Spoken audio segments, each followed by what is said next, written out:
Como é que funcionou essa história sua do Bruno com o YouTube? O primeiro contato com o YouTube, como é que foi? Assim, em 2014 eu era louco por Minecraft. Doido por Minecraft. Minecraft, mano. Minecraft. A Gostava febre muito. foi nessa Foi. época. Gostava Que era muito de Resende, Minecraft. É, Resende. Justamente ele. sabe? E aí eu lembro que o Resende ele comprou um Audi na época. Falei, caramba, ele comprou um Audi em 2014. Pô, um Audi ele Era um comprou. Audi R8, não, era um TT, não Eu era? não lembro agora. Acho que Não era um Audi lembro. TT. Aí ele comprou um Audi. Aí, na época, né, a pessoa falou, caramba, ele comprou um Audi, coisa e tal. E ele é youtuber. Eu falei, eu quero fazer isso. Eu gosto de Minecraft. Eu gosto de YouTube. Eu gosto do Resende. Eu gosto de Audi. E Eu vou, juntou eu vou tudo. virar youtuber.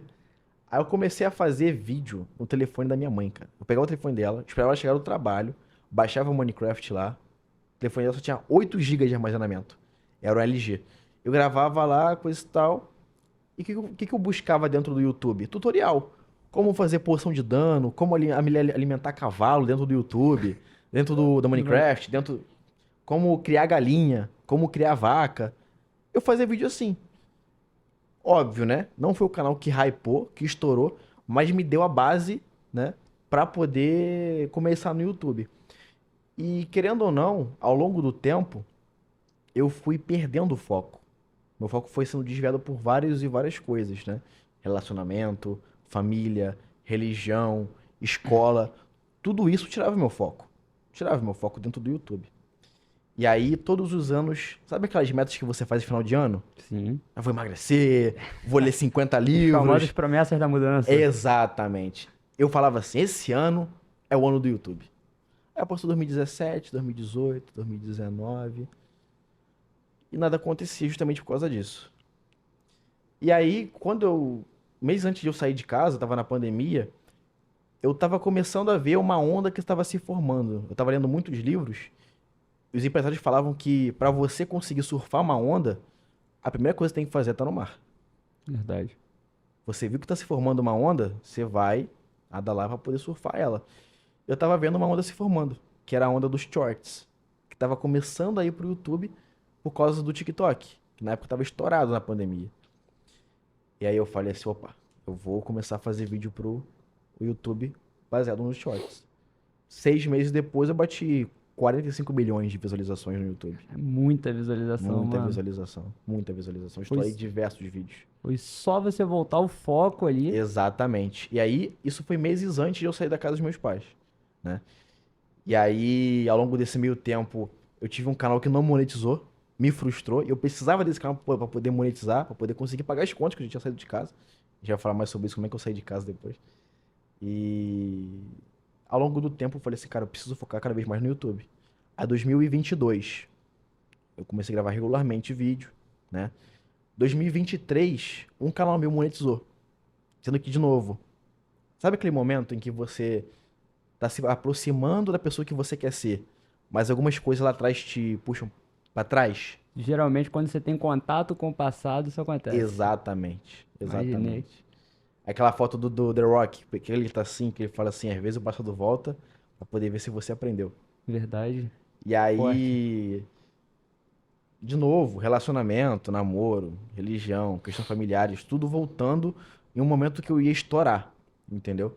E aí, uma coisa que me marcou muito, assim, que foi o Game Changer de 2020, 2022, né? E aí 2023 também, foi a morte do meu avô, cara.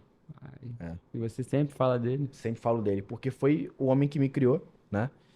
Eu só sou meio coroa, porque o homem que te cria, somado por 30 anos depois que ele nasceu, é a sua idade.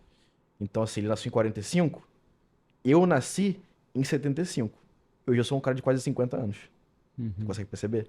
Sou meio tiozão, Bem, justamente por tiozão. causa Meia, disso. meia sacanagem. É, muito tiozão. Às vezes eu Muito esqueço que eu tô coroa. falando contigo, mano. É, Eu, o cara caraca. 23 anos parece que tem 50, pô. Mas porque o homem que me criou nasceu em 45. Se você soma por 30 anos, 75. Então é como se eu tivesse nascido em 75. Meu comportamento é de um cara de quase 50 anos. Quando ele faleceu, eu lembro que eu tava arrumando a casa. Assim que eu cheguei, assim que eu tava arrumando o apartamento que eu me mudei. E eu tava planejando o que eu ia fazer com meu avô no próximo mês, pra gente poder passear, viajar, ir no jogo do Flamengo, que ele era flamenguista fanático, me ensinou a amar o Flamengo. E quando ele faleceu, foi à noite. Você percebe? De tarde, eu tava planejando o que eu ia fazer com ele ao longo dos próximos meses, né? Porque a nossa relação melhorou muito. Você tem dois adultos morando dentro de casa, um idoso de quase 80 anos e um de 20, com cabeça de 50, vai ter conflito. Quando eu saí de casa, a nossa relação melhorou demais. A gente virou. Aí que a gente virou mais próximo ainda, virou amigos de fato. E aí eu planejei a tarde toda o que eu ia fazer com ele. Quando eu terminei de arrumar a casa, me ligam falando que ele faleceu. A hora que falaram, eu simplesmente não acreditei. Eu falei assim, a pessoa que eu mais amo morreu. Ele nunca me disse um eu te amo. Nunca me disse. Mas ele era a pessoa que todos os dias me provava que me amava. Isso é. E aí quando ele morreu, cara, eu falei assim, caramba, parece que uma parte muito importante de mim foi embora. Até uma questão que o Jorlan fala muito, que nenhum peso na academia é mais pesado do que o caixão da mãe dele que ele levou. Uhum. E eu lembro do dia que eu levei o caixão do meu avô no enterro. Depois daquele dia eu fui treinar e depois treino cada vez mais. E nenhum peso na academia, ele é mais pesado do que o peso de ter carregado meu avô no caixão, cara. Porque naquela semana eu falei assim, vô, você vai estar com 90 anos, eu vou estar com meus 6 filhos, a gente na minha sala, na minha mansão, vendo o jogo do Flamengo, você com seus bisnetos, a gente brincando, pá, coisa e tal. Ele olhava pra minha cara assim, pá. 3 dias depois ele faleceu, cara. E aí, quando meu avô faleceu, minha mente abriu pra muita coisa. Eu falei assim, cara, eu não posso perder mais a oportunidade de viver. Eu tenho que focar de fato naquilo que eu quero. Eu tenho que focar naquilo que eu sonho, nos meus objetivos. E aí foi quando eu olhei pra dentro, pela primeira vez em muito tempo. Olhei pra dentro de verdade. E aí, quando você tá dentro de casa e você se arruma por dentro, você limpa tudo. Limpa banheiro, limpa cozinha, limpa Sim. sala. E basicamente eu percebi, cara, é academia, livros e YouTube. Não posso mais focar em outras coisas. Eu comecei a perceber que relacionamento estava me atrapalhando. Não me preenchia. Era muito mais uma pessoa namorando a outra do que duas pessoas se namorando. A questão religiosa pesando também, né? Com o conflito. Eu já cada vez mais estoico, menos cristão. Mesmo acreditando muito no cristianismo, acreditando no que a Bíblia diz, era muito mais estoico do que cristão. E questões familiares também. E aí, no dia 25 de abril do ano passado, eu me olho no espelho e eu falo assim: eu posso perder tudo, mas eu nunca mais me perco. É. Nunca mais, nunca mais me perco. Naquele mesmo dia, eu saí da religião, eu terminei o namoro e eu larguei a faculdade. 4 meses depois, eu tava fazendo 10, 15 mil reais por mês no YouTube. Eu acho que esse momento da pessoa olhar pra dentro de si, sabe? Todo mundo, uma hora vai ter que fazer, Sim, sabe? Seja hoje, seja daqui a uma semana, daqui a um ano, uma hora vai ter que fazer, sim, sabe? Você que passou por esse momento de dificuldade e que aprendeu isso, assim, vamos dizer da pior forma, tendo que perder alguém que você ama pra sim. você olhar pra si. Se você pudesse dar um conselho pra uma pessoa hoje, o que que você falaria pra ela?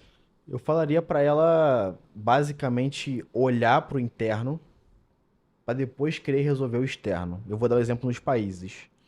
Vamos pensar aqui no Brasil. Digamos que a gente queira que o Brasil seja uma potência global igual os Estados Unidos ou China são.